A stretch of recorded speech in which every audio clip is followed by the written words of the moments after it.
മക്കളെ, അസ്മാസ് വ്ലോഗിലേക്ക് എല്ലാവർക്കും സ്വാഗതം. ഞാൻ അടുപ്പത്ത് ചട്ടി വെച്ചു, എണ്ണ ഒഴിച്ച്, എണ്ണ ചൂടായി.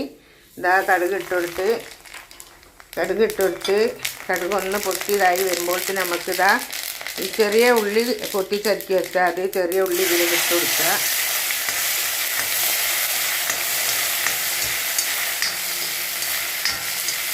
നല്ലോണം ലേസൊന്ന് പൊരിഞ്ഞിട്ടെ ചെറിയ ഉള്ളി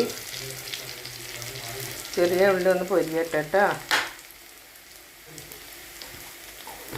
കഴിഞ്ഞിട്ട് നമുക്കിതാ ഈ വെളുത്തുള്ളിയും കൂടെ ഇതിലേക്ക് ഇട്ട് കൊടുക്കുക. വെളുത്തുള്ളി ഒന്ന് ഇതിലിങ്ങനെ ഒന്നാക്കി കൊടുക്കുക. നല്ലോണം ഒന്ന് വേവട്ടെ. ചോറിനാൻ വരാൻ പറയാം.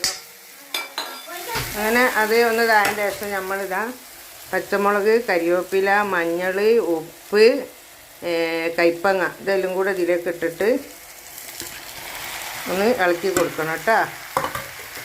നല്ലോണം ഒന്ന് ഇളക്കി കൊടുക്കുക.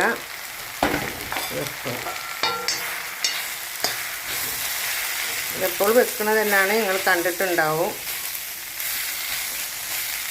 അപ്പം ഇതിൽ കിടന്നിട്ടൊന്ന് വേവട്ടെ. ഇതിൽ കുറച്ച് വറ്റൽമുളക് ഇട്ട് കൊടുക്കേണ്ടി. ഇനി ഞാൻ മറന്നുപോയി. ഇത് ഞാൻ ഇവിടെ അടിയിൽ ലേശം വെളിച്ചെണ്ണ ഒഴിച്ചിട്ടുണ്ട്.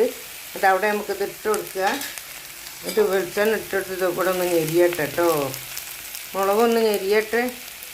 ഇട്ട് കൊടുക്കാൻ മറന്നു പോയതാണ്. ഒന്ന് ഞെരിഞ്ഞിട്ടെ കേട്ടോ. അപ്പോൾ ഞെരിഞ്ഞിട്ടുണ്ട്. നമ്മൾ ലേശം കൂടെ ഉപ്പ് പോരുന്നു കേട്ടോ. ഉപ്പ് ഇട്ട് കൊടുത്തതാണ്. കയ്പങ്ങയിൽ കുറച്ച് ഉപ്പ് വേണമല്ലോ, അതിനാൽ ഭയങ്കര കയ്പ്പാണ്. ഇപ്പോഴാണ് മണവും ഇതൊക്കെ കൊണ്ട് വന്നതാ. മുളക് ഇട്ടേരെ കേട്ടോ. നല്ലോണം വെന്തിട്ടുണ്ട്. ഇത് വെള്ളമൊക്കെ വറ്റി കുറച്ച് വെള്ളം എത്തിച്ച് കൊടുത്തു. നല്ലോണം വെന്തോട്ടെ വെച്ചിട്ട് ഇതൊരു പച്ച കയ്പ്പുള്ള കയ്പങ്ങാണ്. അതിനെക്കൊണ്ടാണ് കുറച്ച് വെള്ളം എത്തിച്ച് വേവിച്ചു കേട്ടോ.